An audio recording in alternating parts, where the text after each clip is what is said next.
پچھلے لیکچرز میں آپ کو بتایا بھی ہے کہ جہاں پر مسلمانوں کی جداگانہ انتخابات کا مطالبہ تسلیم کر لیا گیا تھا، یہ 1909 کا منٹو مارلے ریفارمز کی بات ہے.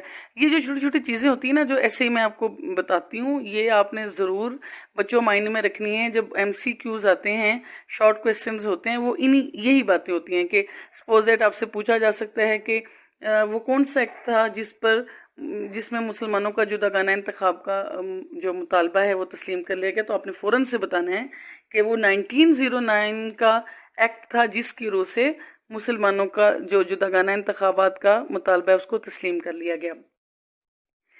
اس کے 1909 کی بات ہے. دین 1919 میں 1919 میں مینٹیگو چیمسفورڈ ریفارمز آتی ہیں.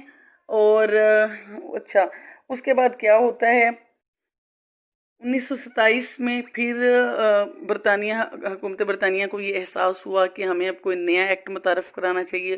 اب وقت کے تقاضے بدل رہے ہیں اور اب ہمارے قوانین میں کوئی تبدیلی ہونی چاہیے. اور اس میں جو وہاں پر ہندوستانی ہیں، ہندوستانی مین اس وقت مسلمان اور ہندو دونوں ہیں، اور اس کے بعد جو چھوٹی منورٹیز تھیں، کرسچنز، پارسی، جو بھی وہاں پہ رہ رہے تھے، اس میں سب لوگ شامل ہیں.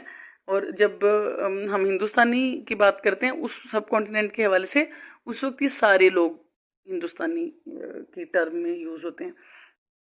اچھا، پھر 1927 میں انہوں نے کیا کیا، حکومت برطانیہ نے، کہ انہوں نے مزید آئینی اصلاحات کے لیے ایک کمیشن ہندوستان میں بھیجا. اچھا، اب آپ سے یہ کویسچن کیا جا سکتا ہے کہ 1927 میں کون سا کمیشن ہندوستان آیا، تو آپ نے فوراً سے کیا کہنا ہے، سائمن کمیشن.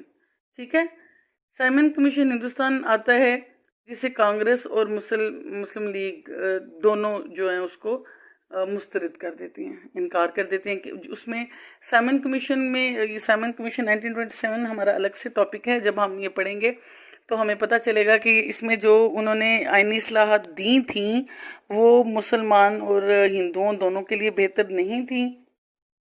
سو انہوں نے اس میں اس کو ریجیکٹ کر دیا. اوکے، ٹھیک ہے، کیونکہ اس کمیشن میں کسی بھی ہندوستانی کو شامل نہیں کیا گیا تھا. مسلمانوں کی طرف سے یا ہندوؤں کی طرف سے کوئی بھی ریپرزنٹیشن نہیں تھی. سو اس کو انہوں نے کینسل کر دیا.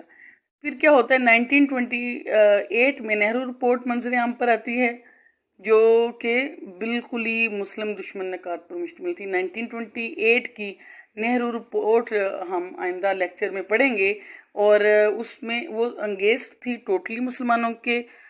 نہرو نے جو مسلمانوں کی اس کے دل میں دشمنی تھی وہ نہرو رپورٹ پر کھل کے سامنے آ گئی. اب نہرو رپورٹ کے جواب میں مسلم لیگ نے اپنی تمام آل پارٹیز مسلم کانفرنس کا انعقاد عمل میں لایا، تو دوسری طرف قائد اعظم نے اپنے مشہور 14 نکات پیش کیے جو نہرو رپورٹ کا منہ توڑ جواب تھے. یہ آپ لوگ سارے جانتے ہیں کہ 1928 میں نہرو رپورٹ آئی، اس کے جواب میں 1929 میں قائد اعظم نے اپنے مشہور جو ان کے فیمس 14 پوائنٹ ہیں وہ دیے تھے. پھر کیا ہوا کہ ابھی تک پھر کوئی سامنے صورتحال نہ آئی کہ کیسے اصلاحات نافذ کرنی ہے. پھر کیا ہوا کہ 1930 میں 1931 اور 1932 1930 31 اور 32 تین مسلسل سال 3 گول میز کانفرنس سے لندن میں بلائی گئی ہیں. آپ نے بڑا نام سنا ہوگا جی گول میز کانفرنس، اور حرف عام میں بھی لوگ اس کو یوز کرتے ہیں، جی ادھر کیا گول میز کانفرنس ہو رہی ہے. کیا تھا وہ گول میز کانفرنس لندن میں ہوئی. اس میں تمام انہوں نے ہندوستان سے تمام جو پارٹیز ہیں تمام پارٹیز کے نمائندوں کو بلایا تھا حکومت برطانیہ نے کہ آپ آئیں اور یہاں آ کر کھلی ڈسکشن کریں اور تمام لوگ اپنے پوائنٹس کو ڈسکس کریں، اور جس سے ہمیں یہ صورتحال سامنے آئے کہ ہم نے جو ایکٹ بنانا ہے اس میں ہم نے کون سی اصلاحات رکھنی ہیں، کون سی ریفارمز جو ہیں وہ سب کے لیے بہتر رہیں گی.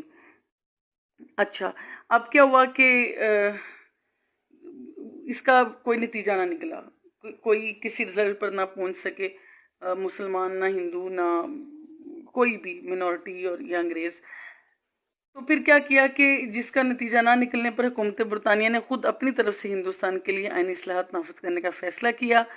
پھر 1 جنوری 1935 کو ایک بل پارلیمنٹ کے سامنے پیش کیا گیا، اور اگست 1935 میں شہنشاہ انگلستان، یعنی اس وقت جو انگلستان کے بادشاہ تھے، کنگ تھے، اس نے ان پر دستخط کر دیے، اور یہ گورنمنٹ آف انڈیا ایکٹ 1935 کے نام سے مشہور ہوا۔